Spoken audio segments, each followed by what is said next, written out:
Merci Seigneur Jésus, merci Seigneur Jésus. Seigneur, nous te remercions parce que tu es bon. Parce que tu es bon et tu es merveilleux Seigneur. À toi la gloire, à toi l'adoration. Père Tout-Puissant, nous n'avons pas autre chose, Père, à te dire, sinon à te remercier pour ce que tu fais dans nos vies, quotidiennement, Seigneur. Tu es merveilleux, Elohim. Reçois l'adoration, reçois la gloire. Merci, Père. Nous laissons notre réunion dans ta main. Que le Seigneur puisse bénir. Que le Seigneur puisse recevoir tout l'honneur de ce que nous faisons, Seigneur. Parce qu'il n'appartient à personne, il n'appartiendra jamais personne. Seulement à toi, Elohim. Seulement à toi, Elohim. Père, bénis cette réunion rationnelle au nom puissant de Yeshua HaMashiach. Que ta parole puisse nous instruire et que ton esprit puisse saisir chacun d'entre nous pour nous amener dans ta dimension, Seigneur, afin que nous puissions manger, boire de cette eau de la vie, de cette nourriture spirituelle qui est selon ce que tu as déterminé, l'alliance que tu as scellée par ton sang précieux, qui est la nouvelle alliance. En Christ, notre roi et sauveur, à travers de son évangile, qui est la grâce souveraine. Merci Seigneur, nous te remercions. Et nous laissons tout dans ta main.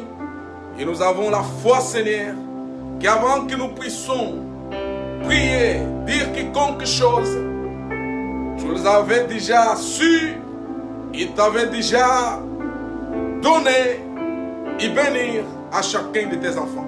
Là où ils sont, tes élus, tes saints, protège chacun d'entre eux.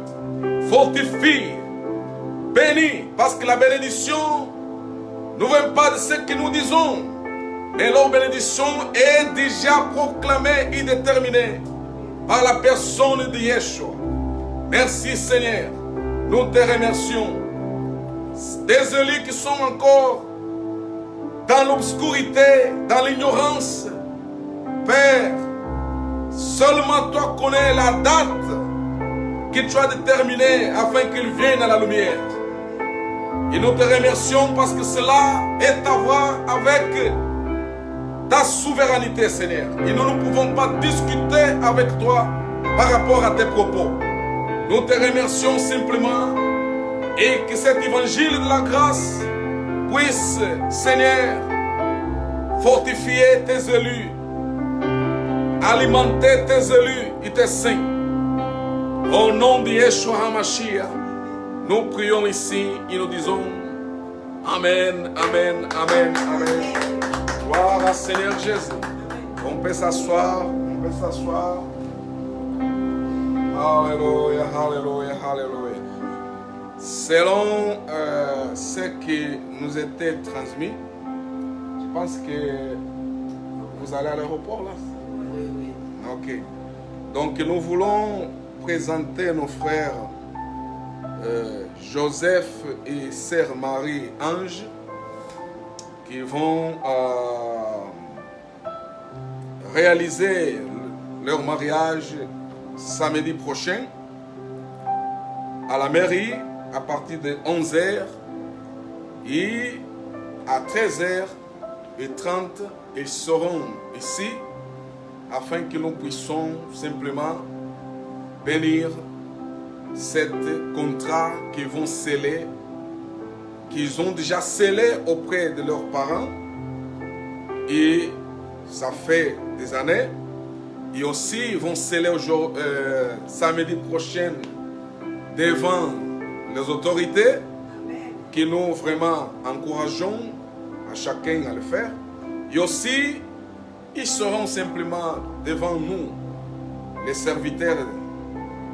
C'est que le Seigneur a donné le mandat pour simplement consacrer et bénir leur décision d'être ensemble. Que le Seigneur Tout-Puissant puisse vraiment... Je sais que c'est une grande guerre. Le mariage, ce n'est pas une petite affaire, c'est une affaire pour les gens grands, les gens décidés, les gens qui ont déjà une certaine maturité. Alors, je vais appeler les frères Joseph et la sœur Marie-Ange ici devant. Et nous voudrions, on va les recevoir au nom du Seigneur Jésus. Donc, on va prier pour eux afin que le Seigneur puisse véritablement protéger. Parce que nous savons que quand il y a des événements comme celui-ci, il y a toujours les hommes utilisés par leur ego qui essayent tout le temps essayer de mettre des embûches, des obstacles.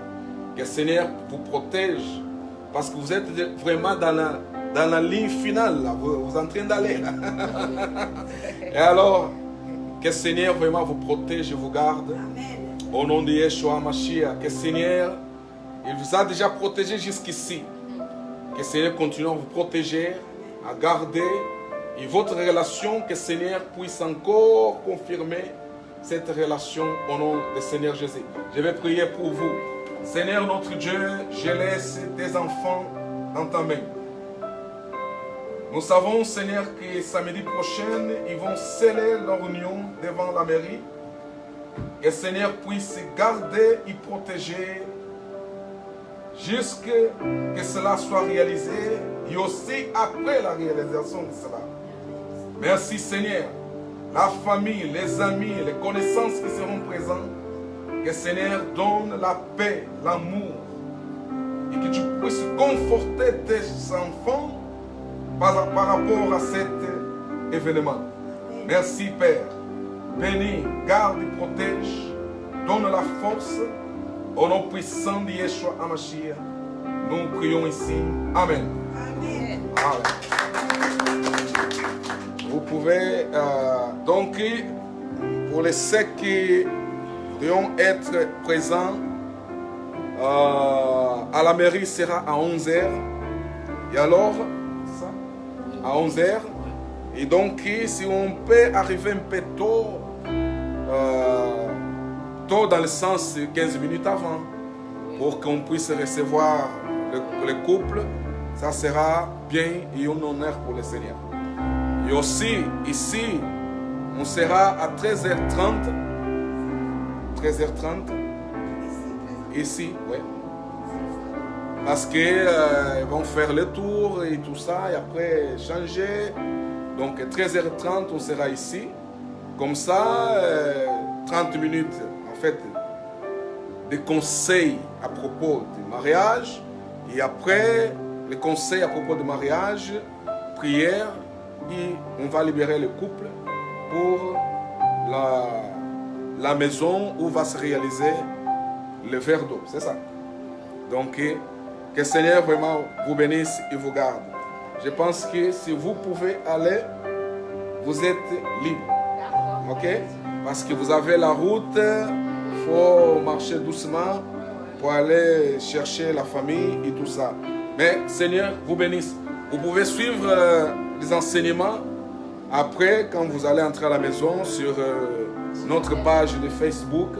On va les passer aussi sur YouTube après. On a un petit souci avec YouTube parce que l'instrument que nous utilisons pour la gravation, en fait, l'enregistrement ou la transmission de YouTube direct, on a un petit souci. C'est pour ça, aujourd'hui, on les passe sur Facebook. Que le Seigneur vous bénisse. Amen. Vous pouvez aller si vous voulez. Alléluia. Alléluia. Alors, aujourd'hui, Seigneur Jésus. Amen. Amen. Seigneur Jésus, Seigneur Jésus. Alléluia. Alléluia. Alléluia. Alléluia. Alléluia. Alléluia. Alléluia. Merci Seigneur Jésus. Merci Seigneur Jésus. Merci Seigneur Jésus. Alléluia. Alléluia. Si vous avez vos Bibles,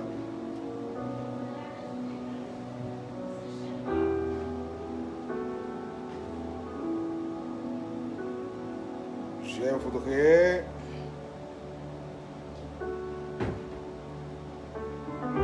que nous puissions continuer à propos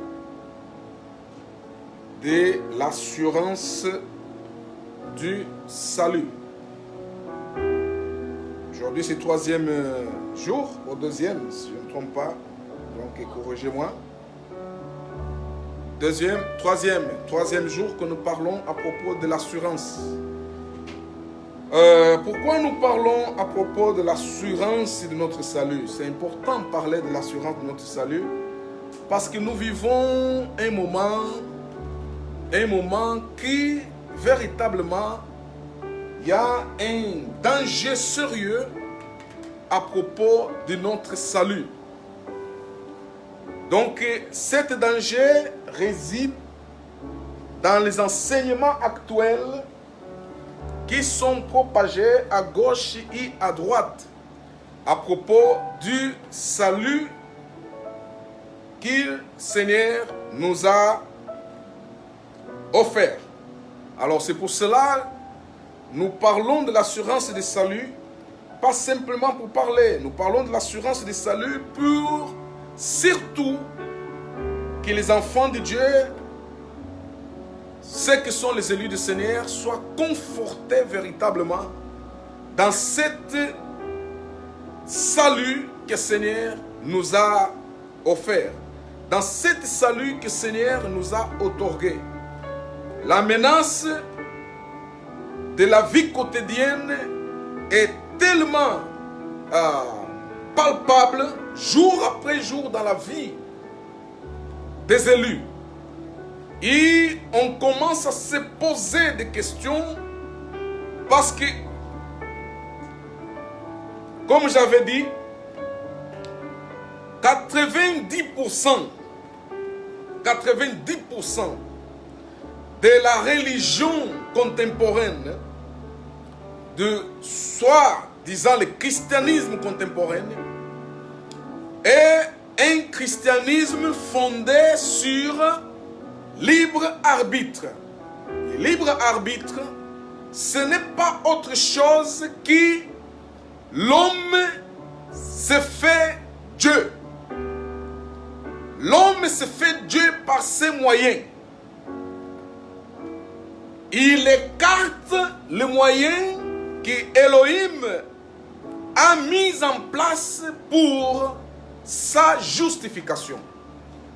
Une fois que l'homme écarte cette offre de Dieu pour le salut, l'homme se croit être capable de résoudre ce problème ou cette situation par lui-même à travers de ses efforts, à travers de sa connaissance, à travers de tout ce qu'il est enseigné et tout ce qu'il croit avoir comme capacité pour résoudre à propos de son salut. Alors, c'est pour cela que nous sommes obligés par le Seigneur à travers de la connaissance de l'enseignement mis en place par Elohim afin de fortifier les enfants de Dieu à ne pas se laisser aller dans cette folie de libre arbitre. Parce que libre arbitre, c'est un enseignement qui fait de l'homme ce qu'il prétend être. Mais nous savons que c'est impossible que l'homme par lui-même puisse être sauvé. En dehors de ce qu'Élohim a déjà mis en place, l'homme ne peut se sauver par lui-même. Je ne voudrais pas vraiment entrer beaucoup en détail aujourd'hui, mais simplement essayer de simplifier ou pourquoi de l'assurance du salut. Pourquoi est nécessaire l'assurance du salut dans la vie d'un élu? Un élu, il a besoin de s'assurer. Mais cette assurance ne vient pas de lui d'une façon de libre arbitre, on va dire. C'est cette assurance, nous avons appris que Dieu, pour sceller, ok, il a scellé, il y a un sceau que Dieu a mis en place pour confirmer aux élus que véritablement vous avez l'assurance de votre salut. Il ne faut pas s'inquiéter si vous allez le perdre, parce que vous n'allez jamais le perdre. Il ne faut pas s'inquiéter dans le sens où peut-être j'ai fait ceci, j'ai fait cela, et alors Dieu est fâché, il va m'oublier, je vais perdre mon salut. Donc ça, Dieu a mis en place un sceau à travers de son esprit aussi. Les premières garanties, nous avons lu que Seigneur Yeshua a dit, si c'était possible, même les élus seront séduits. Ça veut dire que il y aura la séduction. L'évangile de libre arbitre prêché aujourd'hui dans les 4 coins du monde, venant du pentecôtisme, du charismatique, des évangéliques, venant du réveilliste, qui est fondé sur le libre arbitre, fondé sur l'effort de la personne, fondé par la justification de l'œuvre de la personne. Cet évangile est prêché partout. Ils ont les stars télévisées qui véhiculent cet évangile. Et comme l'homme est attiré par ce que ses yeux voient, automatiquement, l'homme est séduit. La personne est séduite, est amenée à croire que finalement, c'est la vérité, ce que ces hommes enseignent. C'est la vérité, ce que ces hommes enseignent. Pourquoi? Parce que nous voyons que la majorité des gens enseignent ces choses. La majorité des gens enseignent ces choses. La majorité des gens, quand vous lui posez la question à propos du christianisme, il ne va pas chercher une réponse ailleurs en dehors de ce qui est déjà propagé dans le monde. Ça veut dire de libre arbitre, l'effort propre, la capacité de l'homme de séduire Dieu, la capacité de l'homme d'attirer Dieu à ses faveurs, la capacité de l'homme de faire Dieu, au Elohim, admirer ce qu'il fait pour lui. Pourquoi? Parce que dans l'ancienne alliance, nous allons trouver ce genre de comportement. Dans l'ancienne alliance, nous allons trouver ce genre de comportement. C'est pour cela que vous voyez que la majorité des gens qui enseignent le légalisme, la doctrine de la loi, l'évangile d'ancienne alliance, ils aiment aller épuiser leurs connaissances dans l'ancienne alliance, épuiser leurs enseignements dans l'ancienne alliance, parce que l'ancienne alliance fortifie les gens dans ce genre de comportement. Dans l'ancienne alliance, nous allons trouver que Dieu, effectivement, elle exigeait de la personne une capacité de s'adapter à lui. C'est pas faux. C'est une réalité. Dans l'ancienne alliance, Dieu exigeait la personne s'adapter à lui. L'homme faire les efforts. La personne démontrer ses efforts, sa capacité, sa qualité, sa sainteté à travers de la loi. C'était exigé de cette façon. Parce que l'ancienne alliance était basée sur les œuvres. Alors l'homme était obligé à présenter les œuvres à Dieu pour être classifié ou qualifié par Elohim. C'était une doctrine de l'ancienne alliance. Aujourd'hui, quand je sais que la majorité des gens, les croyants émotionnels d'aujourd'hui, les croyants du culte émotionnel d'aujourd'hui, eux, ils savent qu'ils ne peuvent pas s'approcher de Dieu sans faire quelque chose pour attirer l'attention de Dieu. Parce que c'est ça que leur pasteur les enseigne. Et ne peut pas avoir un autre critère en dehors de ce que leur pasteur enseigne. Et la grâce de Dieu, heureusement, la grâce de Dieu est là pour démontrer les enfants de Dieu que dans cette nouvelle alliance, ce n'est plus de cette façon que Dieu agisse. Ce n'est plus de cette façon que Dieu attend de nous. Alors, dans la nouvelle alliance, dans les Écritures du Nouveau Testament, vous allez trouver certains passages qui, si vous n'êtes pas attentif, vous allez comprendre comme si ce passage est en train de te persuader à faire aussi comme dans l'ancienne alliance. Ça veut dire à attirer les faveurs de Dieu. Il faut que tu fasses quelque chose pour attirer les faveurs de Dieu. Il faut que tu te comportes d'une façon à attirer la bénédiction de Dieu. Il faut que tu fasses quelque chose pour que Dieu soit à tes faveurs.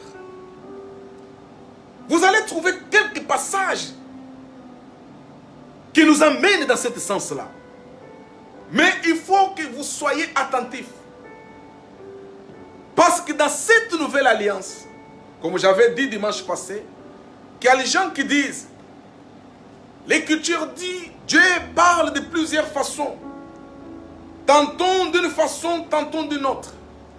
Cette façon de dire, quand vous suivez dans les enseignements légalistes, dans les enseignements de libre arbitre, vous allez trouver que les gens, quand ils disent ça, c'est pour justifier les songes et les visions des prophètes dans nos jours.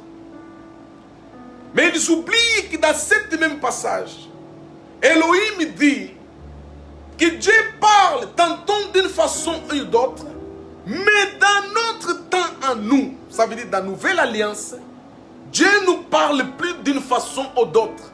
Dieu parle à travers de son Fils. Point. Alors cette particularité qui dit que Dieu parle à travers de son Fils dans le temps présent, les enseignants de la loi et du légalisme et du libre arbitre, ils prennent cette partie, jettent aux poubelles. Il reste simplement avec la partie qui dit Dieu parle tantôt d'une façon ou d'autre. Pour justifier quoi? Pour justifier le culte émotionnel de la séduction dans le sens de songe, vision, adivination. Est-ce que vous me comprenez? Alors, ce genre de choses attire les gens. Ce genre de choses séduit les gens. Les gens sont séduits par ce genre de choses. Parce qu'il suffit que vous allumez votre télé, vous allez trouver que les enseignants de cette doctrine, de cette principe de l'ancienne alliance, dans le justificatif, ceux qui se justifient par eux-mêmes à travers de leurs œuvres, et pas par Christ. En fait, quand il prend le Christ, c'est comme les petits souris qu'il met sur le gâteau. Vous voyez? Le Christ aujourd'hui, c'est les petits souris qu'on met sur le gâteau. Pour faire joli le gâteau. Mais ce qu'on va vraiment manger, c'est le gâteau, ce n'est pas les souris. La souris, on peut le manger, mais tout le monde ne va pas pouvoir le manger. Parce que c'est une qu'on met au-dessus du gâteau. Mais ce qu'on va manger, c'est le gâteau. Le gâteau, c'est l'enseignement dangereux qui enlève l'honneur à Elohim, qui est de libre arbitre. Le choix de l'homme, la décision de l'homme, l'envie de l'homme.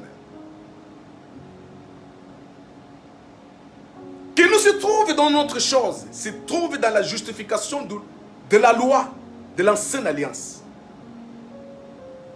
Ça, c'est la doctrine principale de la majorité des enseignants légalistes d'aujourd'hui. Ce que nous appelons dans le jargon comme les nouveaux pharisiens. Les pharisiens modernes qui exigent les gens se justifier par ce qu'ils font. Que pour eux, la sainteté, c'est à la base de ce que la personne fait. Pas à la base de ce que Jésus a fait pour la personne. Vous me comprendrez que cette doctrine est séduisante. Est séduisante, elle séduit. Parce qu'elle félicite l'homme. Elle félicite l'homme. Elle fait l'homme capable de se justifier devant Elohim. Capable d'étonner Elohim. Capable de faire plus que ce qu'Elohim attend de lui. C'est une doctrine qui fait de l'homme Dieu sans Dieu. C'est une doctrine qui fait de l'homme le petit Dieu sans Elohim. Dans cet petit Dieu-là. Mais il devient le petit Dieu par sa connaissance, par son intuition, par ses efforts, par ce qu'il fait. Raison par laquelle aujourd'hui, dans pleine nouvelle alliance, parce que les gens ne savent pas lire les époques et les temps. En pleine nouvelle alliance, vous allez trouver encore les gens qui montent envers, dans les montagnes. Ils s'habillent de sacs, avec de en fait, il met dans le sac n'importe quel objet. En fait, on peut dire, il met le terre dans cette sac. Il s'habille cette sac. Il veut punir son corps. Il veut punir son corps pour que Dieu puisse écouter sa prière. Pour que Dieu puisse résoudre son problème. Et on va de plus en plus dans cette folie où les peuples ignorants et aveugles, séduits par ce genre de comportement, commencent à prendre la décision de que finalement, c'est par mes moyens que je vais me sauver. Jésus, c'est simplement pour faire beau les discours. Jésus, oh Elohim, oh Yeshua, on va utiliser ces noms pour, en fait, faire crédible ce que nous faisons en utilisant, en fait, les instruments de l'ancienne alliance que Dieu a déjà annulés par le sacrifice du Seigneur le Christ. Est-ce que nous comprenons? Est-ce que nous comprenons? Alors cette doctrine séduit les gens. C'est pour cela que Yeshua, le Seigneur, a dit, si c'était possible, même les élus serions séduits. Ça veut dire que nous avons un garde-fou. Parce que Yeshua, qui est Elohim, qui avait descendu ici-bas, à cause des élus, pour chercher les élus, pour justifier les élus, pour mourir pour les élus, dans cette chair humaine, alors, il va dire, pour mettre un garde-fou dans notre assurance de salut, il va dire, si c'était possible, vous les élus, vous seriez séduits. Que ça veut dire que les élus ne seront pas quoi? Séduits. Alléluia.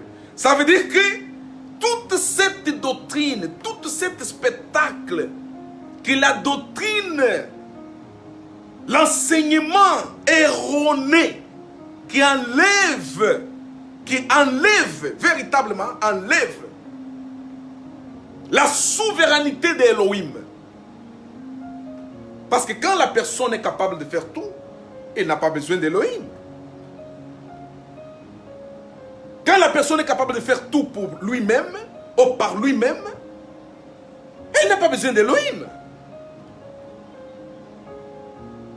Alors on est dans une doctrine d'effort de l'homme, capacité de l'homme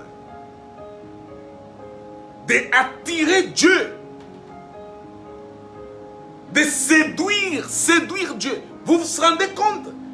Les gens sont enseignés à séduire Elohim.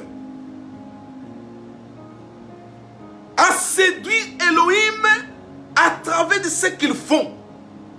Et quand cela se réalise, l'homme qui a fait cela, il se sent réalisé. Il se sent heureux. Parce qu'il a démontré Elohim qu'il est capable. Et je vous dis la vérité, mes frères. Tout ce qu'ils utilisent, les mots qu'ils utilisent après avoir fait ça. Ah non, c'était pas moi, c'était Dieu. C'était pas moi, c'était l'Esprit de Dieu. C'est mensonge. Je vous dis devant Elohim que ces gens-là sont manipulateurs et menteurs. Parce que quand ils font les choses par leur force pour séduire Elohim, en bafouant la nouvelle alliance qui est dans la justification à travers de l'œuvre de Yeshua, l'honneur n'est pas pour Yeshua, n'est pour Elohim, l'honneur c'est pour eux. Mais comme ils sont menteurs et manipulateurs, ils vont utiliser maintenant la fausse humilité de dire non, c'était pas moi, c'est Elohim qui a fait ça. Gloire à Elohim. Mais au fond de son cœur, comme Isaïe avait dit, ce peuple m'honore avec la bouche, mais leur cœur est loin de moi. Ça veut dire Elohim avait utilisé Isaïe pour dire ça. Elohim connaît que la majorité des peuples qui engorgent, soi-disant les églises aujourd'hui, n'honorent pas Elohim avec un cœur sincère, mais avec une hypocrisie visuelle, superficielle. Une hypocrisie qui essaye de faire transparaître comme les gens qui aiment Elohim, qui rendent grâce à Elohim par ce qu'il a fait. Mais au fond, il va dire, parce que moi j'avais jeûné 5 jours, moi j'avais fait jeûne d'1 semaine, parce que moi j'avais donné les dîmes, parce que moi j'avais donné l'offrande, j'avais fait ce que le pasteur nous avait conseillé. Comme j'ai fait, Dieu a vu que j'ai fait, et c'est pour cela que Dieu m'a fait quoi? M'a rétribué. Elle est où l'honneur de Dieu quand la personne dit ce genre de choses? Quand la personne se justifie de cette façon, elle est où l'honneur de Elohim? C'est pour cela que dans la grâce de Dieu, nous enseignons les élus à revenir, à apprendre, à connaître et à reconnaître la souveraineté d'Elohim dans leur vie. Alléluia. La souveraineté d'Elohim dans leur vie. N'oubliez jamais ça. Rien vient de vous. Rien vient de vous. Et rien viendra de vous. Toute chose viendra d'Elohim à travers de Yeshua. Tout est fait à travers de Yeshua. Jamais par ton effort, ta capacité, ton vouloir, ta disposition, ta séduction à Elohim. Jamais. Jamais. Si cette culte-là est motif, culte de séduction, je vous dis que la séduction, c'est la sorcellerie. La séduction, c'est la sorcellerie. Parce que Elohim lui-même a dit, en étant dans le corps de Yeshua, que les élus ne seront pas séduits. Qu'est-ce qu'Elohim voulait dire? Il voulait dire que les élus ne seront pas ensorcelés. Est-ce que vous comprenez ça? Les élus ne seront pas ensorcelés. Alléluia. Nous avons l'assurance. Nous avons l'assurance. Lui qui a promis n'est pas menteur. Il est digne. Parce qu'il est Elohim. Parce qu'il est El Elyon. Parce qu'il est El Shaddai, Adonai. Hachem est Dieu. Il ne nous ment pas. Ce qu'il a dit, il le réalise. Cela dit que mes élus, mes saints, ne seront pas séduits. Dormez en paix. Dormez en paix. De quelle séduction? La séduction de cette doctrine qui est centralisée sur l'homme appelé libre choix, appelé du légalisme. Parce que cette doctrine justifie la personne par les œuvres de la loi qui sont déjà abolies à travers le sacrifice de notre Seigneur Yeshua. Alléluia, alléluia, alléluia. Alléluia, alléluia. C'est pour cela que je voudrais vous exhorter un peu ici, là. Quand vous ouvrez l'écriture de Romains, alléluia, alléluia,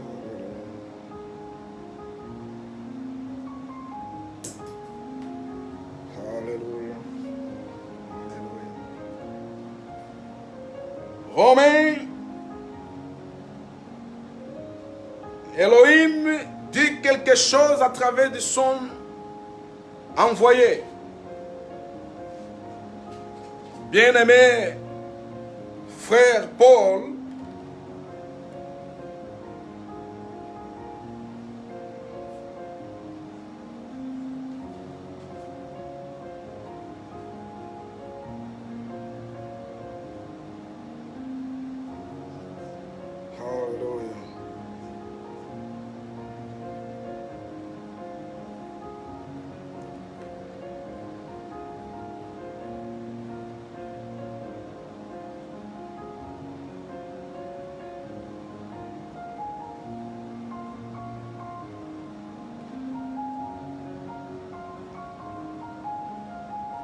Romains chapitre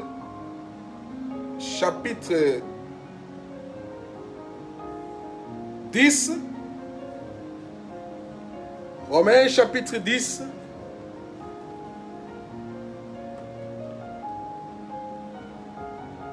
Alléluia.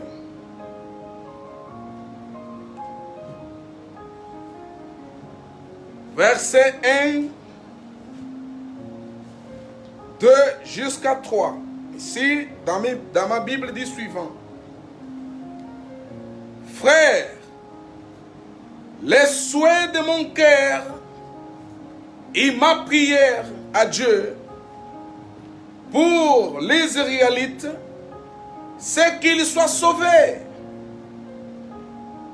Verset 2. Car je leur rends ce témoignage qu'ils ont du zèle pour Dieu, mais un zèle sans connaissance.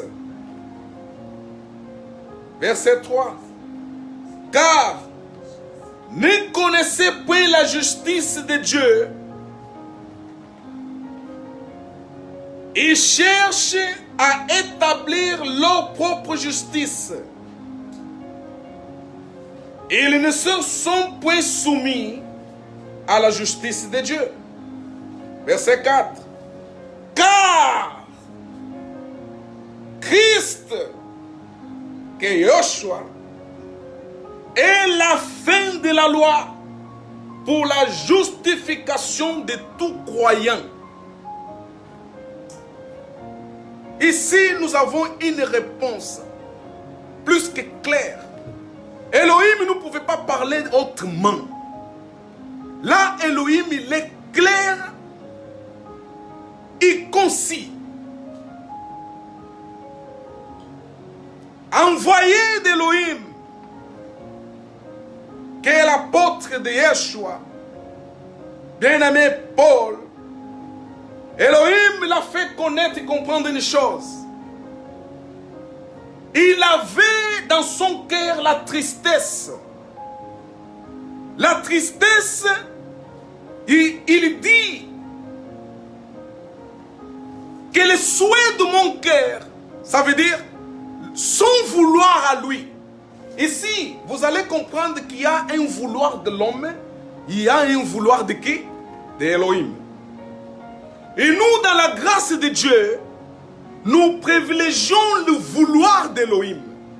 Parce que le vouloir d'Elohim représente et fait respecter son autorité sur les élus. Et pas simplement. Il fait comprendre jusqu'où nous, les élus, on doit se soumettre à la souveraineté d'Elohim. Alléluia. Il n'y a pas limite pour se soumettre à l'autorité ou la souveraineté d'Elohim. L'autorité et la souveraineté d'Elohim est éternelle. Tout ce qu'elle a créé doit se soumettre à l'autorité de la souveraineté d'Elohim. Et nous, dans la grâce de Dieu, nous ne pouvons pas accepter que la créature, la création, décide de ne pas respecter la souveraineté d'Elohim. Et si Paul est clair, Paul dit, le souhait de mon cœur, c'était que les Israélites soient sauvés. C'est ça le souhait. Nous tous, nous avons ce souhait. Le souhait que nous avons, selon l'émotion, selon ce que nos frères de libre arbitre prêchent tous les jours, leur souhait, c'est l'humanisme charnel qui est à voir avec un amour qui n'est pas interprété dans le sens d'Elohim. Ça veut dire, Dieu a aimé le monde. C'est ça. C'est ça. C'est ça qui les émotive dans le libre arbitre, selon ceux qui sont dans le légalisme, disent, Dieu a aimé le monde. Dieu a envoyé son Fils pour sauver le monde. C'est comme le souhait d'apôtre Paul. Il dit, mon souhait, c'était que les Israélites soient sauvés. C'est ça mon souhait. C'est ça mon souhait. Alléluia. C'est ça mon souhait. Qu'ils soient sauvés. Car je rends témoignage à Israélites. Ils ont un zèle fou pour Elohim. C'est vrai. Quand vous voyez ce que les Israélites font pour Elohim, c'est un zèle fou. Mais apôtre, bien-aimé Paul ici dit, mais c'est un zèle sans quoi? Connaissance. Alléluia. Sans connaissance. Un zèle sans connaissance. C'est cette zèle sans connaissance qui est aujourd'hui le moteur de la religion contemporaine. Qui est aujourd'hui la motivation de la foi dans le légalisme, dans le libre arbitre. Quand vous regardez une réunion légaliste, ils ont du zèle. Ils ont du zèle. Et même quand ils nous écoutent là, ils sont furieux. Ils disent, mais il veut nous enlever notre mérite. Il veut nous enlever le mérite là. Alors Dieu va oublier tout ça que j'ai fait. J'ai fait tellement de choses pour Dieu. Oh Seigneur. Dans l'Ancien Testament, dans le prophète, nous voyons le prophète que Dieu avait décidé de lui couper l'âge de la vie. Mais dans sa prière, il va dire Elohim, rappelle-toi au moins ce que j'ai fait. Et Elohim va envoyer de retour le prophète pour lui dire, allez dire qu'à cause de ce qu'il lui avait fait, je vais l'augmenter encore quelques années de vie. Et ça reste comme une doctrine, un sceau de certification de la doctrine de l'égalisme.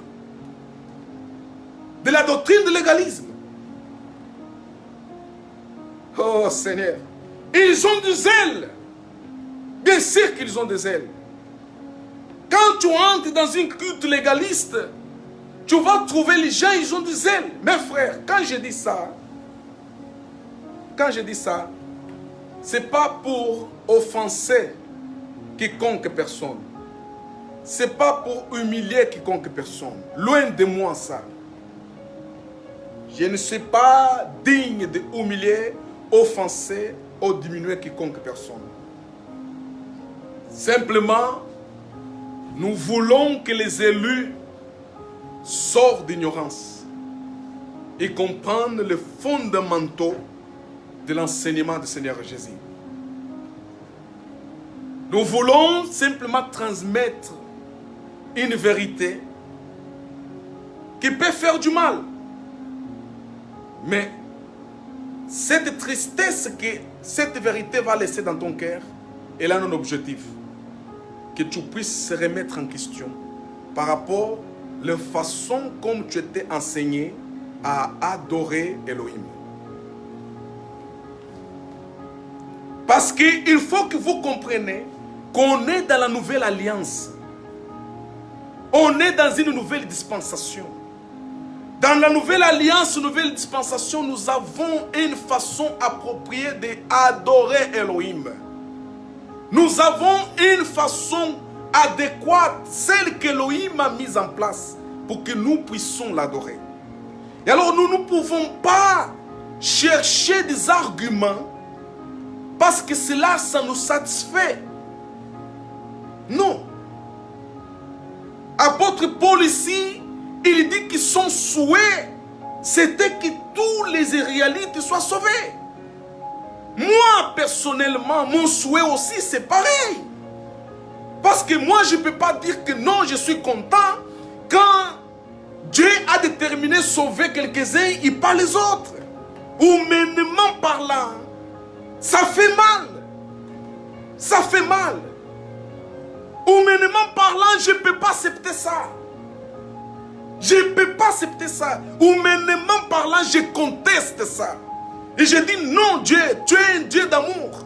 Tu ne peux pas accepter quelques-uns et ignorer les autres. Humainement parlant, je suis d'accord que va falloir maintenant que chacun essaie de travailler de façon à séduire Elohim. Au moins, peut-être Elohim peut avoir compassion envers lui et le sauver. Il s'agit de dépendre de mes efforts. Humainement parlant, cela est cohérent. Mais mes frères, ça c'est humainement parlant. Alléluia. C'est humainement parlant. C'est ça qu'apôtre Paul parle ici dans le chapitre 10 de Romains, verset 1. Il dit mon souhait c'est que les Israélites soient sauvés. Oh Seigneur Jésus. Nous ne sommes pas des humains, en fait des êtres terrestres. Pour ne pas sentir la tristesse dans notre cœur, que Dieu a choisi quelques-uns, il a répudié les autres. Non. Ça fait mal. Mais qu'est-ce qu'on peut faire? Lui-même répond que est-ce qu'une peau d'argile peut réclamer à celui qui l'a confessionné en disant pourquoi tu m'as fait de cette façon? Dieu, qu'est-ce qu'il veut parler par là? Il veut dire que c'est lui le souverain. Alléluia. Nous ne pouvons pas contester la souveraineté de Dieu par l'émotion humaine. Contester la souveraineté de Dieu par ce sentiment humaniste. Notre souhait, c'est que tout le monde soit sauvé. Mais Elohim a décidé autrement. Elohim a décidé non. Je connais les miens avant la fondation du monde. C'est pour eux que je vais accepter être sacrifié. Il a fait. Paul ici dit, Romains chapitre 10 verset 1, son souhait c'était aussi ça, que les Israélites soient sauvés. Mais il continue au verset 2, il dit, je les rends témoignage, ils ont un zèle envers Dieu. Oui mes frères, moi personnellement, quand je vois, nous tous qui nous sommes dans la grâce de Dieu, que le Seigneur nous a ouvert l'entendement, que le Seigneur a confirmé, a mis en nous le sceau de salut éternel. Ok? Quand nous voyons nos frères qui sont dans le légalisme, ils ont les ailes pour Dieu. Qu'est-ce qu'ils ne font pas pour Dieu? Il y a ceux qui marchent des kilomètres à pied avec l'objectif de se faire du mal afin que Dieu puisse avoir compassion d'avoir marché à pied. Il y a ceux qui se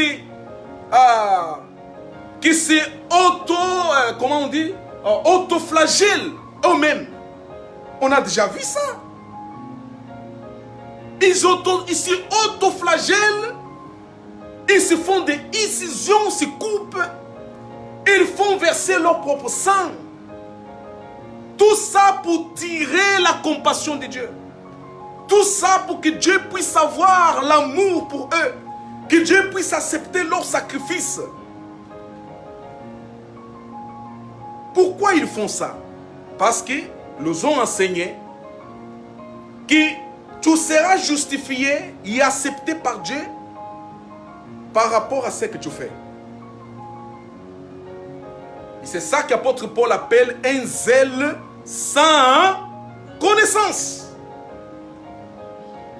Alors nos frères qui sont dans le légalisme, dans la justification de soi, par leurs œuvres, par leurs efforts, par leur intellectualité, par tout ce qu'ils font envers Elohim.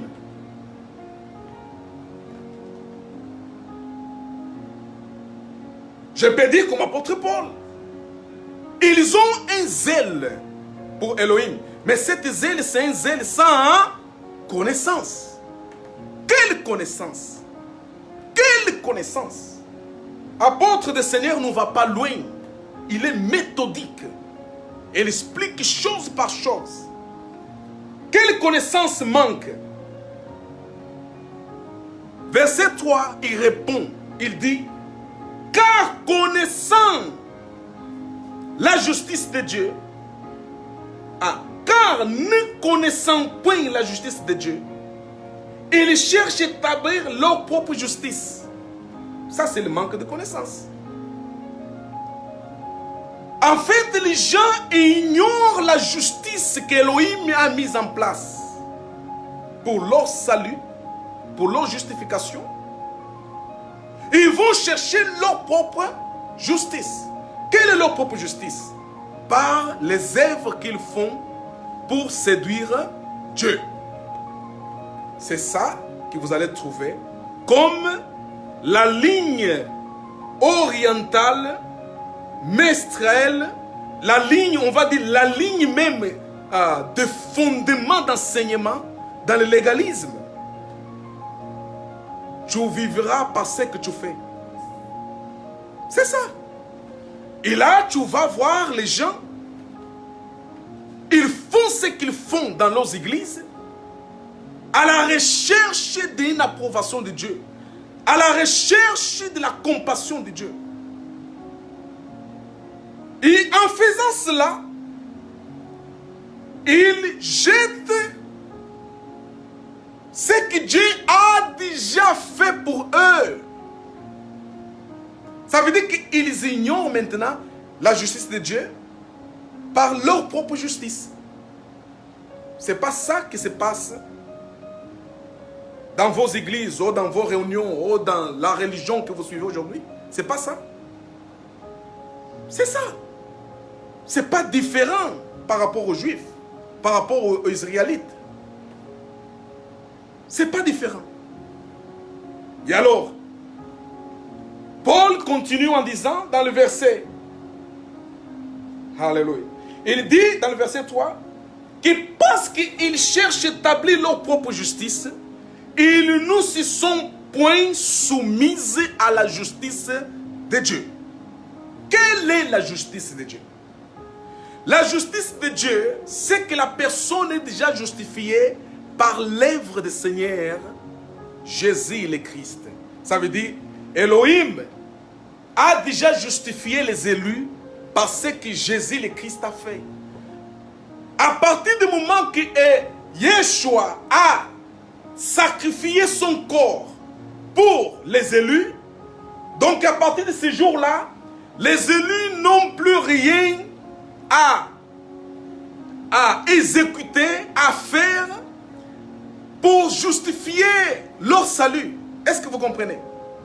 Mais vous allez trouver qu'aujourd'hui, la majorité des enseignements que vous suivez, on va chercher, les prophètes avaient fait, les prophètes avaient dit, même, ils vont chercher, même ici dans les Écritures de la Nouvelle Alliance, hein, quelques passages qui parlent un peu des efforts de la personne, hein, qui parlent un peu de vouloir faire de la personne, hein, qui parlent un peu que Dieu peut être content par rapport à ce que tu fais. Ils vont chercher ces versets-là pour justifier la doctrine qui a substitué la justification de Dieu. Ça veut dire la justification de la personne par ce qu'elle fait, par la justification de Dieu à travers de ce que Jésus le Christ a fait pour nous. Alors ça, apôtre Paul dit que c'est le manque de connaissance. Alléluia. Le manque de connaissance. Toute connaissance que vos guides instruisent à vous dans vos réunions, aucune connaissance est au-dessus de cette connaissance. Aucune. Les fondements de toute connaissance,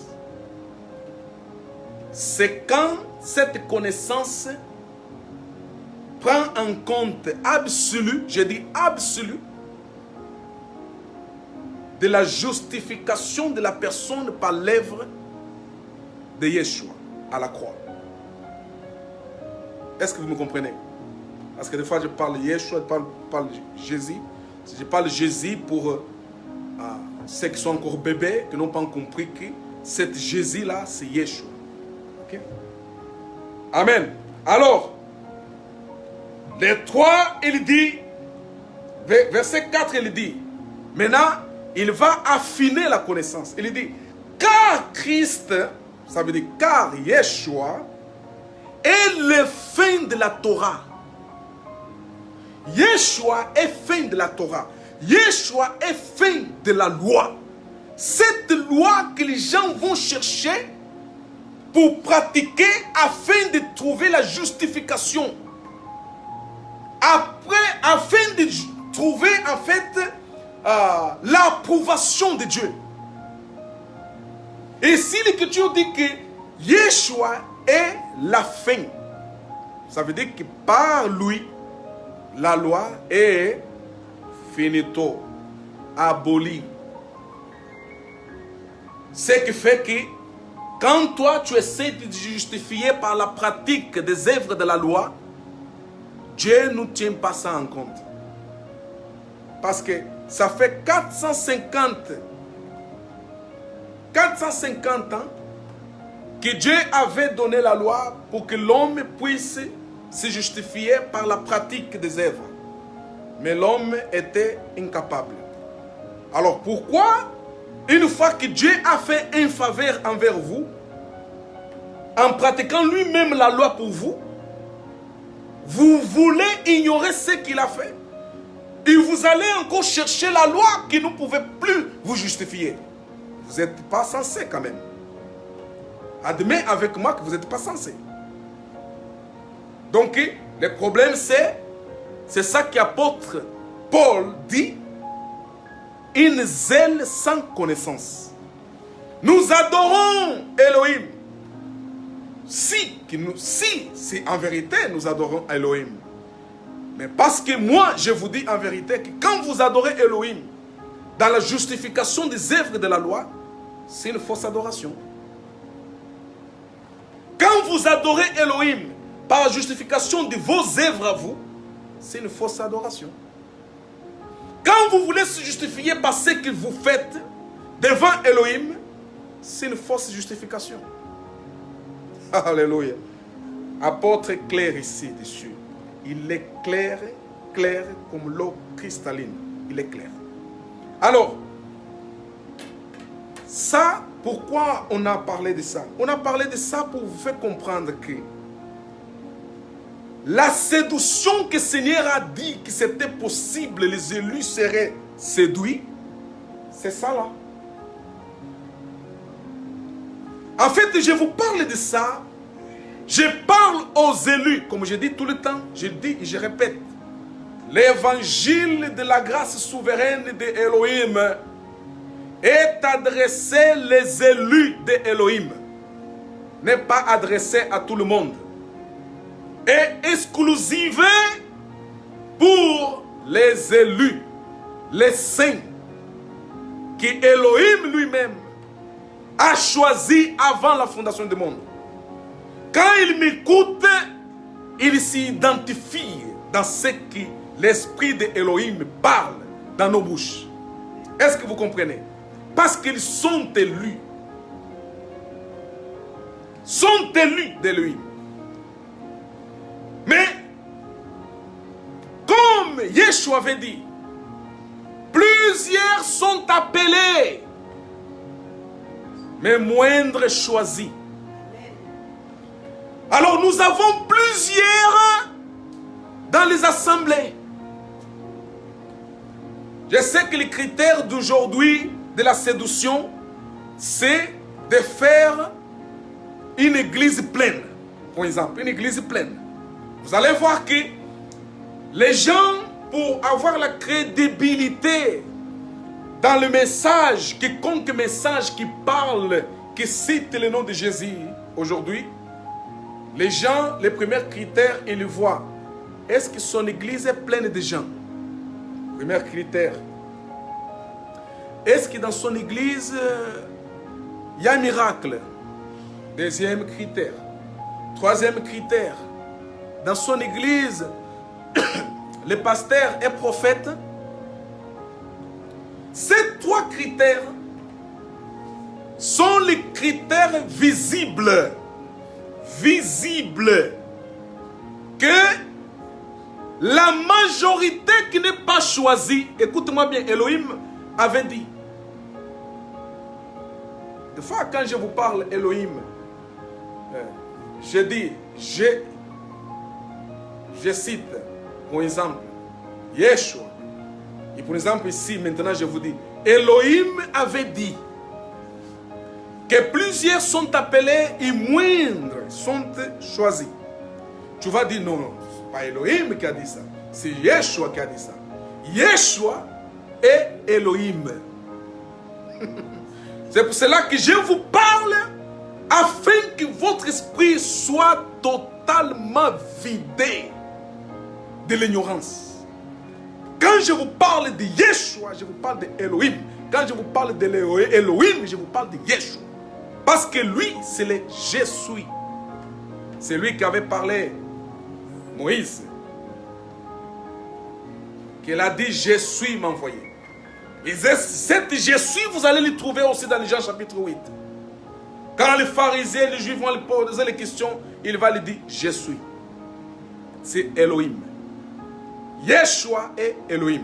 Alors, Elohim lui-même dit que plusieurs sont appelés. Quand il dit plusieurs, c'est vraiment plusieurs. Ça veut dire la majorité sont appelés. Mais nous ne sommes pas choisis. Et ça ne vient pas de la personne, volonté de la personne. Non. Non.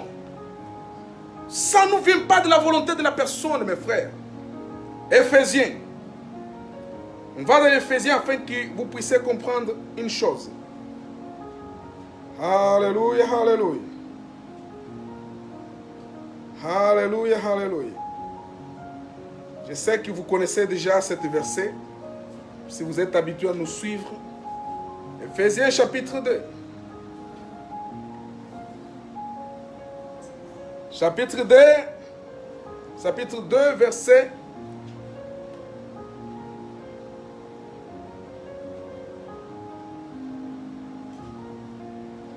Verset 8. Il dit,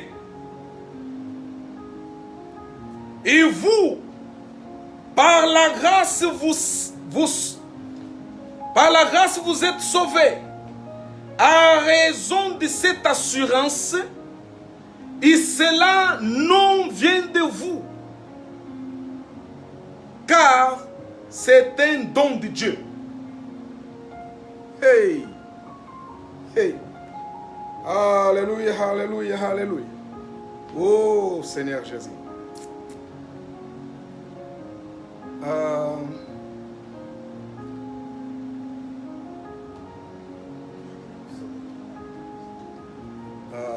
La batterie chargée, oui. Alléluia. Est-ce que vous me suivez? Ça ne vient pas de vous.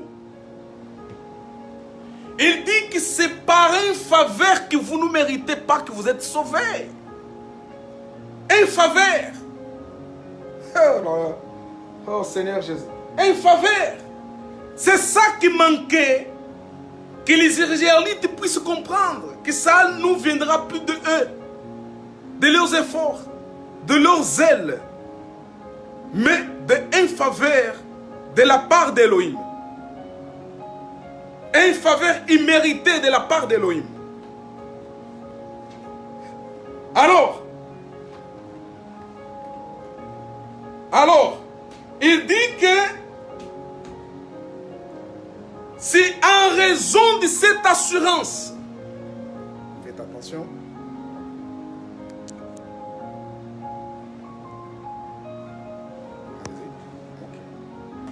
C'est bon. En raison de cette assurance. Quelle assurance? L'assurance de notre salut.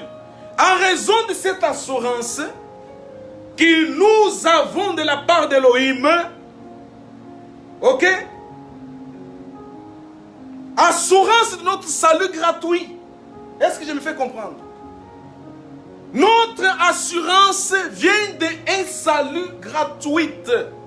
Ça ne vient pas de nous. C'est clair là-dessus. C'est clair là-dessus. Plus clair que ça, je ne sais pas où vous allez le trouver. Alléluia. Alors, l'homme ne veut pas la gratuité que Dieu le fait. La gratuité du salut que Dieu a fait n'est pas pour la majorité, n'est pas pour les plusieurs. Parce que plusieurs sont appelés. Alors cette plusieurs qui est appelée ne peut pas accepter la gratuité du salut. C'est comme ça que Dieu a fait. On n'est pour rien. C'est comme cela qu'Élohim a déterminé. Alors, cette majorité, il ne peut pas accepter la gratuité du salut. C'est cette majorité que vous allez trouver plein dans les assemblées. Les instructeurs de ces assemblées-là, au début, ils disaient tout ce monde qui va chez lui comme en étant tous sauvés. Mais Elohim, petit à petit, commence à faire comprendre les gens, les instructeurs de ces assemblées, que vous se trompez. Que vous se trompez. Et je vais vous montrer par 1 plus 1 qui c'est égal à 2. Vous allez voir que ces gens-là, plusieurs d'entre eux vont abandonner. Plusieurs d'entre eux sont là pour intérêt propre. Plusieurs d'entre eux sont là pour figure. Sont les moindres. Ce sont les moindres, les sauvés. Alléluia. Ce sont ceux qui sont justifiés par la personne de Yeshua et pas par ses œuvres à eux. Oh Seigneur Jésus. Oh Seigneur Jésus. Alors c'est cet évangile de la grâce, mes frères, que Elohim nous a confié pour vous transmettre. Pour vous transmettre cette richesse spirituelle qui va nourrir votre esprit, va nourrir la foi. Comme je dis, il est justifié par les Écritures. Même la foi que l'élu de Dieu a ne vient pas de lui. C'est un don de Dieu. C'est un don de Dieu. Ah, j'ai cru. Ce n'est pas toi qui as cru. C'est Elohim qui a mis cette croyance en vous.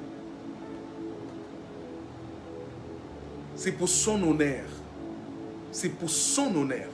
Simplement son honneur. Alléluia. Alors, ayons le zèle avec la connaissance. Qu'est-ce que c'est la zèle? Le zèle avec la connaissance. Le zèle avec la connaissance vient à travers de comprendre que ce n'est plus par ce que j'ai fait, mais c'est pour ce que Jésus a fait pour moi. C'est ça. Et je dois arrêter d'aller chercher les œuvres de la loi pour faire plaire à Dieu. Dieu ne va pas plaire envers toi parce que tu pratiques les œuvres de la loi, parce que tu fais sacrifice pour lui. Non, c'est pas ça. C'est pour cela que vous voyez 90% des enseignements de ces endroits sont toujours focalisés sur l'ancienne alliance. Les prophètes, la loi, les prophètes, la loi. Avec raison. Parce que c'était dans la loi et dans les prophètes où Dieu exigeait justifier la personne par ce que la personne fait. Mais aujourd'hui, dans la nouvelle dispensation de la grâce, qui est la nouvelle alliance, ce n'est plus par ce que la personne fait que justifier, mais par ce que Yeshua a fait que la personne est justifiée par Elohim. Est-ce que nous comprenons? Alors, c'est pour cela qu'apôtre Paul, je répète ce qu'il a dit dans l'Éphésiens chapitre 2, verset 8. Il dit, vous êtes sauvés par la grâce. Dans cette assurance, Paul est clair, vous êtes sauvés par faveur. Faveur, par une faveur imméritée de la part d'Élohim. Pas pour vous, par vous, mais par une faveur imméritée. Et l'apôtre Paul dit que par cette assurance, quelle assurance? L'assurance d'être sauvé par une faveur imméritée, par une faveur que les personnes méritaient. Dans cette assurance-là, ça veut dire que nous devrions rester assurés.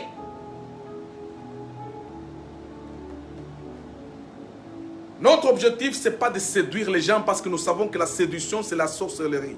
Est-ce que vous comprenez? C'est la sorcellerie. C'est pour cela que vous voyez aujourd'hui, tout est fait dans la base de séduction. C'est la sorcellerie. C'est la sorcellerie. Yeshua dit, si c'était possible, même les élus serions ensorcelés. Serions ensorcelés. Mais comme ils sont assurés sur la base d'une faveur imméritée, nous ne serons pas séduits. Ça veut dire nous ne serons pas quoi? Ensorcelés.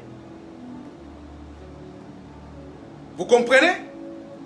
L'assurance de notre salut est absolue.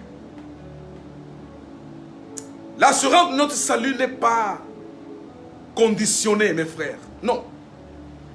Les enseignements que vous entendez à gauche et à droite avec des terminologies séduisantes, avec des manifestations séduisantes, sur YouTube, au Facebook, ou dans vos réunions, ils ont un objectif. Vous ensorceler, c'est tout. C'est tout. C'est tout. Pour terminer, Galates. Nous sommes assurés. Nous sommes assurés. Alléluia. Nous sommes assurés. Merci Elohim. Merci Elohim. Nous te rendons grâce de nous avoir sauvés sans tenir compte de ce que nous puissions faire ou pas. Parce que si Elohim avait déterminé de tenir compte de ce que nous faisons ou pas, personne, je vous dis, personne serait sauvé.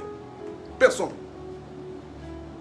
Parce que l'homme est incapable de faire que ce soit de bon pour Elohim. Alors tu me diras, non mais alors docteur, qu'est-ce que tu dis? Dans l'ancienne alliance, nous avons vu que les gens, ils ont fait des choses qui ont séduit Dieu. Et Dieu était content par rapport à ce qu'ils ont fait. Mes frères, là, nous parlons d'une faveur limitée, d'une faveur prévisoire. Une faveur que Dieu a eue par rapport à ce qu'ils ont fait, mais une faveur limitée. Mais ici, nous parlons d'une faveur illimitée, éternelle. Alléluia. Personne ne pouvait acquérir cette faveur de la part d'Elohim par ses efforts ou par ce qu'il faisait. Parce que sinon, les pharisiens seront les premiers à entrer dans le royaume. Les pharisiens seraient les premiers à remplir ces critères. Mais vous avez vu que Yeshua, Elohim, quand il est descendu sur la terre, en étant Yeshua, il a reproché les pharisiens. Alors vous, aujourd'hui, vous croyez que vous êtes plus que les pharisiens? Vous croyez véritablement que vous êtes plus que les pharisiens dans l'adoration d'Elohim? Vous vous trompez.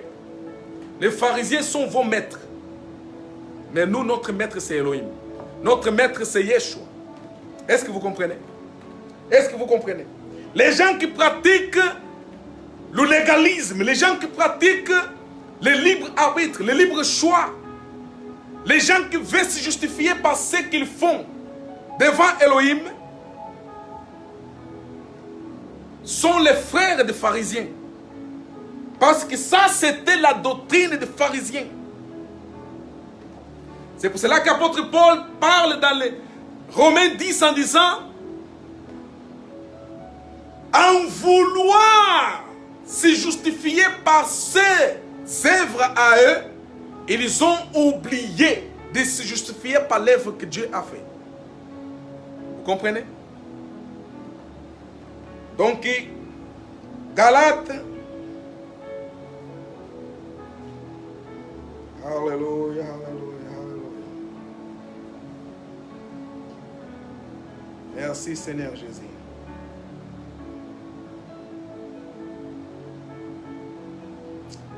Oh Père. Galates chapitre 3.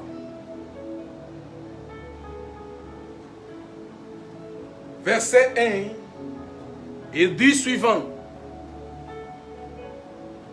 Ô Galates! Ô Galates! Dépourvus de sens! Qui vous a ensorcelé pour que vous n'obéissez plus la vérité? Vous, aux yeux de qui Jésus le Christ a été vivement décrit comme crucifié pour vous.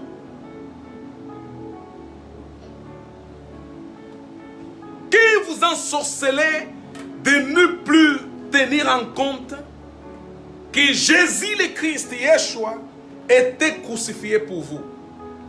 Parce que si l'apôtre parle de ça, parce qu'il y avait un groupe de Judéens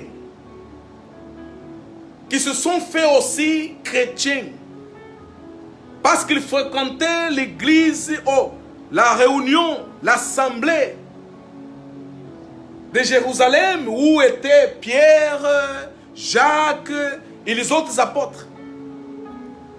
Ces groupes de Judéens, ils sont arrivés même à convaincre ces apôtres qui sait bien croire en Jésus, le Christ, mais la personne doit être circoncisée pour être sauvée. Ce groupe est descendu jusqu'à Galates pour dire les Galates, les frères de Galates, c'est bien que vous croyez en Seigneur Jésus-Christ. C'est bien que vous êtes sauvés par lui. Mais en vérité, la loi nous dit que si la personne n'est pas circoncisée, est impure aux yeux d'Elohim. Et alors, ça criait panique. Panique d'enseignement. Panique d'enseignement. Ce n'est pas pour rien que vos pasteurs vous disent il ne faut pas suivre d'autres leçons, sinon vous allez être paniqué. Véritablement, vous allez être paniqué. Je vous dis, ça entre, c'est les paniques dans l'église de Galates. Alors, on va être justifié par l'œuvre de Christ ou on va être justifié par la circoncision. Alors, c'était le retour de la loi dans l'église de Galates. Retour du légalisme dans l'église de Galates. Retour de justification par les œuvres dans l'église de Galates. L'apôtre Paul écrive cette lettre en disant « Ô Galates insensés, dépourvus de sens ». Ça veut dire que l'apôtre Paul est en train de dire « Les Galates fous, vous êtes des fous. Hein? Vous avez un problème de dérèglement psychologique. » C'est ça qui se passe aujourd'hui avec... Quand je dis ces choses, beaucoup disent « Mais docteur, tu es dur. » Mes frères, l'opération, quand elle est faite dans la chair, on vous anesthésie un peu. Vous comprenez? Et donc, écoute-moi bien ce que je vous dis. Je ne vous dis pas ça pour attirer votre faveur. Non. Je ne me préoccupe pas avec votre faveur. Je vous dis la vérité. Je ne me préoccupe pas. Parce que je sais à qui ce message est adressé. Est adressé aux saints. Si malheureusement, vous ne faites pas partie des saints, des élus de Yeshua, forcément tu ne vas pas suivre. Tu vas être scandalisé même. Et des fois, quand tu nous vois, tu te mets en colère. Tu te mets en colère. Comme hier, on enseignait à propos de la démonologie. Il y avait quelqu'un qui nous suivait. Il était en colère. Vraiment en colère. En colère. Pourquoi? Parce qu'on est en train de démystifier leurs mensonges. Il n'y aura plus de l'argent. Il ne va plus acheter Mercedes. Hein? Il ne va plus acheter. Il ne va plus s'habiller comme un roi, un sultan. Il ne va plus s'habiller comme ça. Hein? Il ne va plus s'habiller comme ça. Je ne suis pas contre. Mais dans la justice de Dieu. Dans la vérité de Dieu. Alléluia. Alléluia. Apôtre Paul dit que Galates, vous êtes ensorcelés. Qui vous a ensorcelé? Quand apôtre Paul pose question, qui vous a ensorcelé? Il est en train de se diriger à qui? Il est en train de se diriger les sorcières selon la doctrine, hein? La doctrine de la démologie chrétienne. La doctrine de démologie chrétienne, vous savez? Le sorcier, quand on parle de sorcier, c'est celui qui vole là. Selon la doctrine mythologique. C'est cette sorcière-là. Paul est en train de traiter de sorcières les soi-disant frères qui venaient de l'église de Jérusalem, qui venaient séduire les autres, qui doivent accepter la circoncision qui fait partie de la loi de Moïse. Qui était adoptée dans la loi, mais qui était fait avant, parce que la circoncision commence avec Abraham. Et vous me disiez, oh oui, vous voyez, Abraham n'était pas dans la loi, il était dans la grâce, mais il a fait la circoncision. Mais après, la loi a repris ça comme une façon de la loi. Alors, c'est de cette façon que ces frères-là se sont introduits dans l'église de Galates, qui était une assemblée de saints, une assemblée des élus du Seigneur, une assemblée de choisis de l'Éternel, une assemblée de ceux qui, éternel, avaient déjà mis son sort. Alléluia. Cette assemblée des illuminés spirituels, le serpent a entré. Ceux qui nous suivent savent quand je dis serpent, qu'est-ce que ça veut dire? Le serpent, c'est quoi? Raisonnement subtil. Ce qu'avait séduit Ève. Ton pasteur, il t'enseigne encore que c'est le serpent, c'est vraiment le serpent que tu vois là, l'animal que tu vois là. C'est cet serpent-là qui avait séduit Ève. Comme l'église catholique vous a fait des images avec un serpent, avec une pomme, ça a resté dans votre tête. Ce n'est pas cet serpent. Le serpent, c'est le raisonnement subtil de l'homme. Raisonnement charnel de l'homme.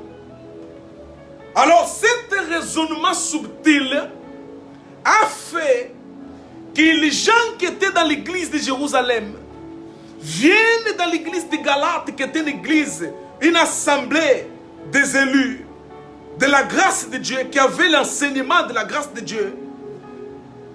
Avec une séduction, ils ont ensorcelé les gens en disant les gens qu'il va falloir que vous puissiez se circonciser. Pourquoi?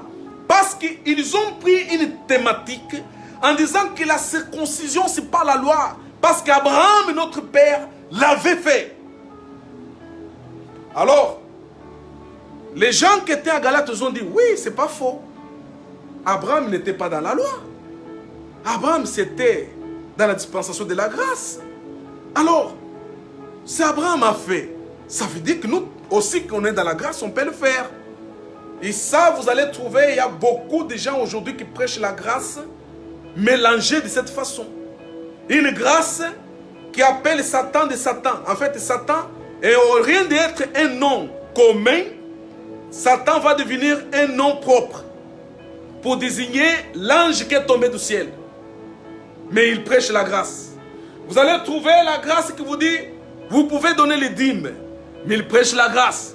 Vous allez trouver la grâce qui va vous dire, on peut jeûner 40 jours, 40 nuits, mais on est dans la grâce. Vous allez trouver la grâce qui vous dit, donc, qui mélange, en fait, quelques portions de la grâce avec du légalisme. C'est ça que les frères de Jérusalem ont fait dans l'église de Galates. Maintenant, regardez l'apôtre du Seigneur, comment il va reprocher les Galates. Il ne va pas, en fait, applaudir, ou on va dire féliciter les Galates en disant, félicitations, vous avez vraiment suivi la vérité. Paul va reprocher les Galates. Et en reprochant, va lui dire que vous étiez ensorcelés. C'est pour cela que je vous dis que la séduction, c'est quoi? C'est la sorcellerie. Aujourd'hui, nous avons beaucoup de gens qui suivent ces faux évangiles du légalisme dans l'internet, qui sont ensorcelés, sont restés dans l'émotion, hein?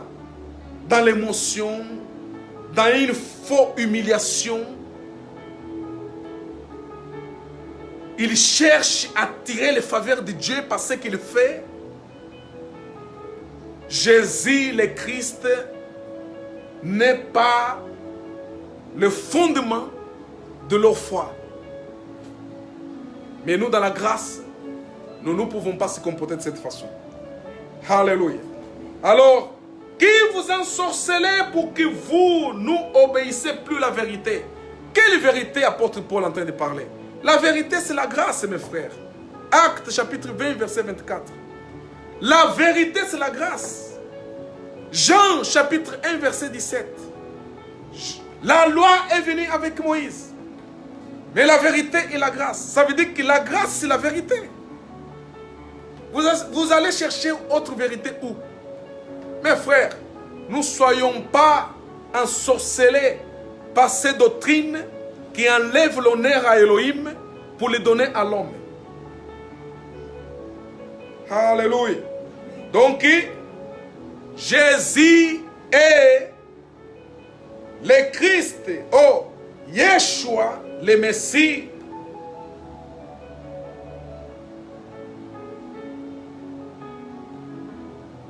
Est décrit comme crucifié. Ça veut dire que le message que nous passons à vous, c'est le message de la croix. Parce que c'était à la croix que Yeshua a fait quoi? A changé le cours de ta vie.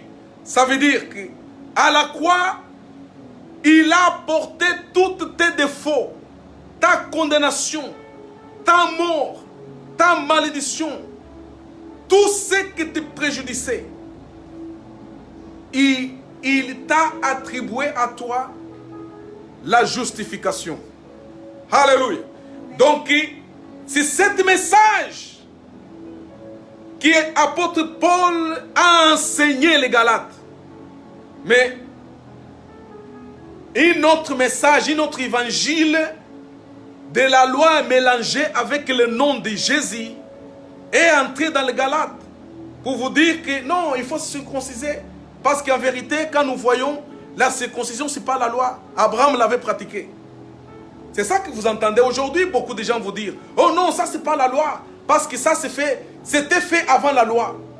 Non, ça là, c'était la grâce, c'était le temps de la grâce que ça s'était fait. C'est pour cela que nous aussi aujourd'hui, on doit le faire.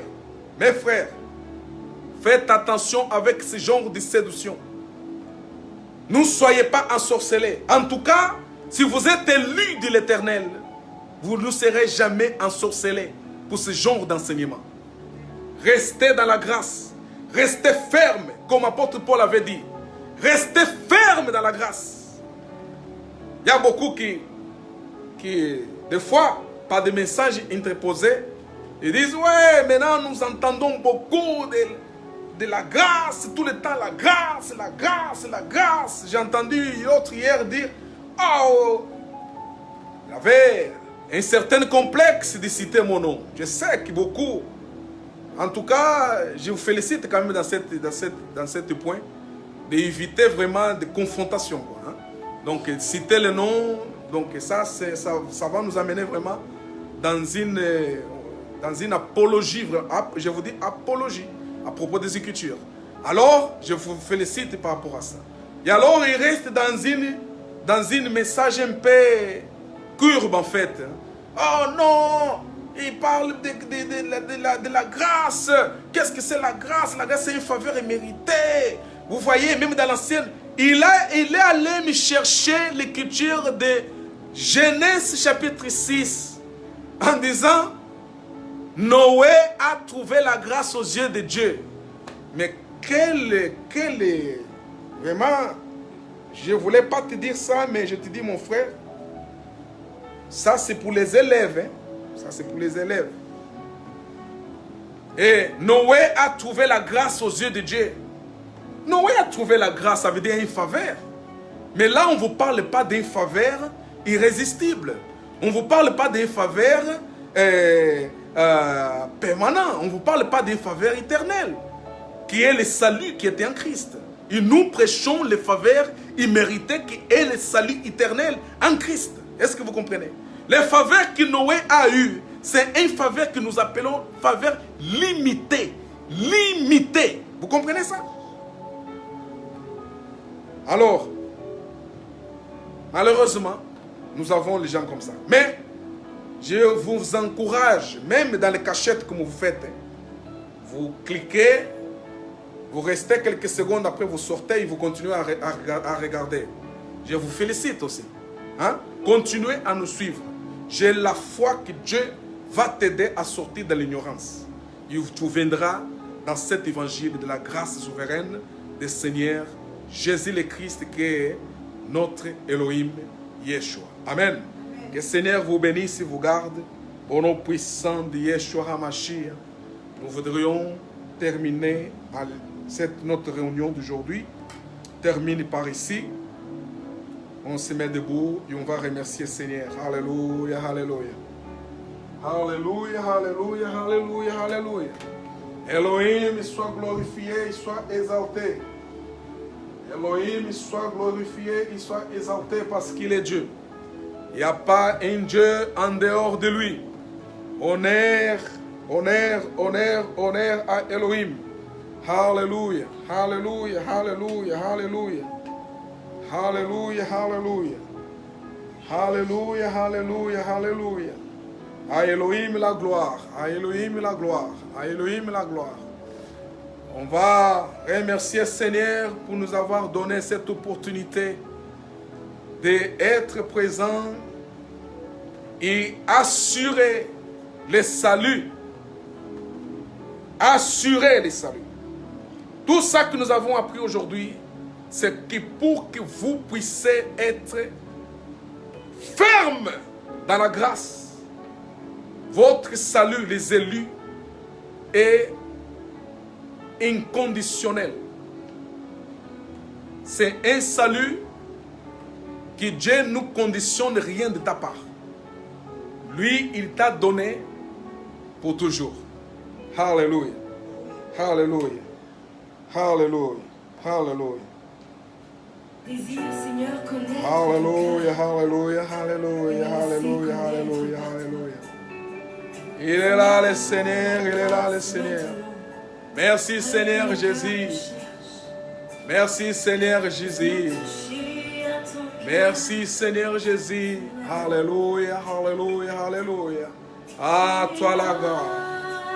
Il est là Seigneur. Il est là, Seigneur. Alléluia, alléluia. Je m'attends à toi, Seigneur. Jésus, il est là.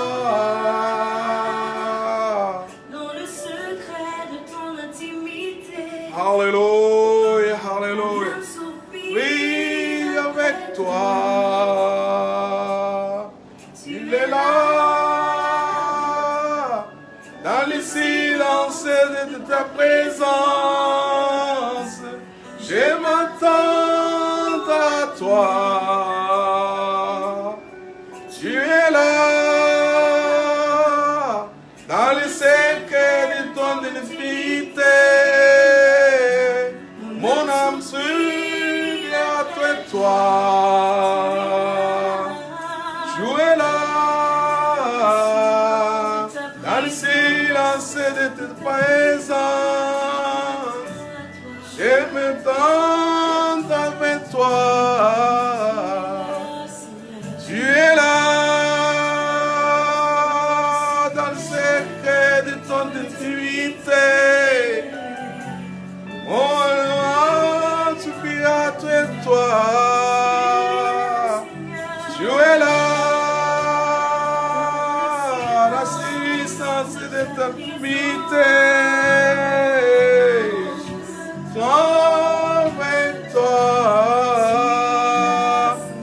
Tu es là.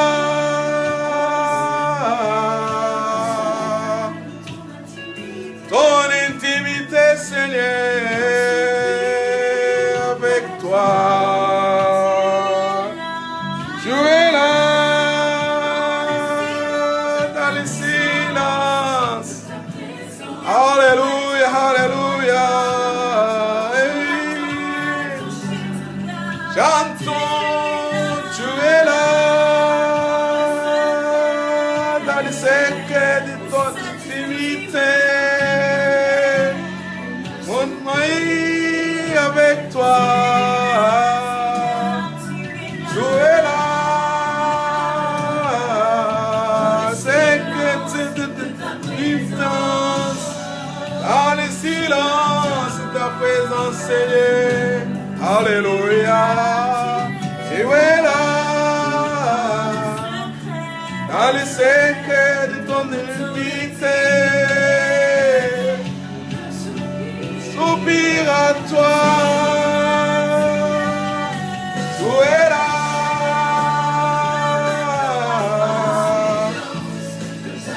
Alléluia, alléluia, alléluia. À toi.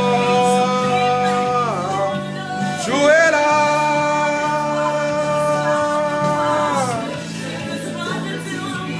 Alléluia, alléluia, alléluia, alléluia. Alléluia, alléluia, alléluia. Alléluia, alléluia. Alléluia, alléluia. Je t'adore, Seigneur. Dieu est glorieux. Tu es glorieux, Seigneur. Alléluia. Dans ta gloire, dans ta gloire. Dieu est glorieux, mais étonnant. Dans ta gloire. Dieu est. Alléluia, alléluia. Alléluia, alléluia, alléluia, alléluia, alléluia. Dans ta gloire, dans ta gloire, dans ta gloire. Alléluia. Dans ta gloire, je t'adore. Tu es glorieux. Dans gloire, Dieu t'adore. Alléluia.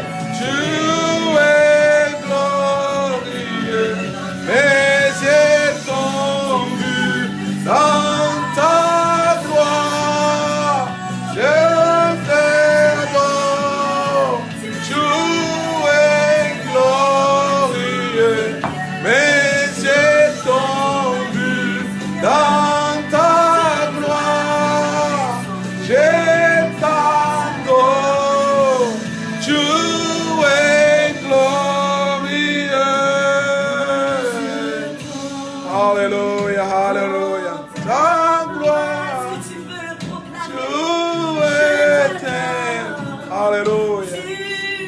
Tu es glorieux, Jésus, tu es glorieux. Tu es glorieux, tu es glorieux, tu es glorieux, tu es glorieux. Tu es glorieux. Tu es glorieux, Elohim, tu es glorieux. Alléluia. Alléluia, alléluia. Dans ta gloire. Je t'adore, je t'adore. Tu es glorieux, tu es glorieux. Mes yeux t'ont vu, Seigneur. Mes yeux t'ont vu, Seigneur. Alléluia, alléluia, alléluia. Alléluia, alléluia. Merci, Yahweh. Merci. Alléluia. Alléluia, alléluia. Tu es glorieux, tu es glorieux. Alléluia, glorieux. Seigneur, tu es glorieux, glorieux, glorieux. Seigneur, tu es glorieux, tu es glorieux. Glorieux, glorieux, glorieux, glorieux. Seigneur, Seigneur, oh Seigneur, glorieux, glorieux. Seigneur, tu es glorieux. Mes yeux t'ont vu dans ta gloire, t'adore, tu es glorieux. Mes yeux t'ont vu dans ta gloire, je t'adore, tu es glorieux. Alléluia, alléluia. Elohim, notre Dieu. Alléluia, alléluia, alléluia. Alléluia, alléluia, alléluia. Alléluia. Alléluia, alléluia, alléluia. Oh Seigneur Jésus, nous te remercions. Yeshua, reçois la gloire, reçois l'honneur, l'adoration. Tu es merveilleux de nous avoir donné cette opportunité, Seigneur, de t'adorer, d'entendre ton instruction. Et au-dessus de toutes choses, Seigneur, tu nous as donné l'assurance de cette salut. Et nous te remercions parce que tu es bon et tu es merveilleux. Merci, Elohim. Au nom de Yeshua, nous te disons merci. Parce que tu nous as garanti de cette salut éternel. Assure tes élus dans cette salut, Seigneur. Assure, fortifie. Ne laisse pas que tes élus sont ensorcelés dans le légalisme, dans le libre arbitre, dans la justification de soi, par les œuvres, mais que nous soyons fermes d'être déjà justifiés par l'œuvre de Yeshua à la croix de Golgotha. Merci, Adonai. Nous te rendons grâce parce que tu es bon et merveilleux. Bénis cette semaine, bénis les élus, soyez avec chacun d'entre eux.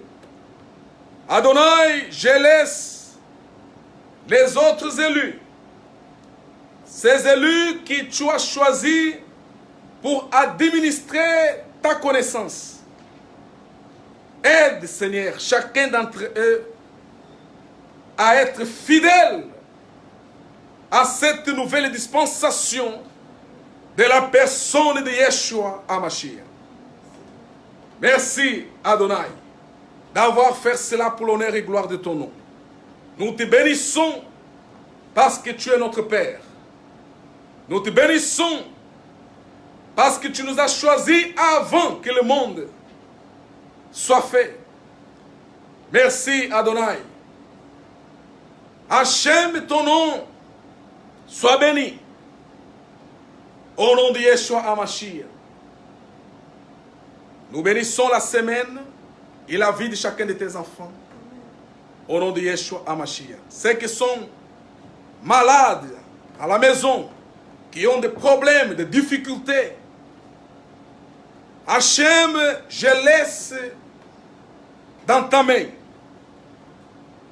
afin que le Seigneur puisse résoudre leurs difficultés, que tu puisses donner la solution de leurs problèmes et leurs difficultés. Au nom de Yeshua HaMashiach, je proclame et je détermine au nom de Yeshua que ces problèmes soient résolus, que cette difficulté soit dépassée. Au nom de Yeshua HaMashiach, reçois la solution au nom de Yeshua. Reçois la solution au nom de Yeshua. Merci Adonai d'avoir fait cela pour l'honneur et gloire de ton Saint-Nom. Au nom de Yeshua HaMashiach, nous disons Amen, Amen, Amen, Amen. Gloire, gloire, gloire, gloire, gloire, gloire, gloire. Merci Seigneur Jésus. Notre réunion termine par ici. La chose que je voudrais vous dire à vous tous qui nous suivez, notre réunion, c'est une réunion rationnelle. Amen. Ce n'est pas une réunion émotionnelle. Nous ne sommes plus dans l'émotion, mais dans la rationnelle par rapport à la connaissance que Seigneur Jésus a approuvée dans nos vies. Que le Seigneur vous bénisse. À la dimanche prochaine.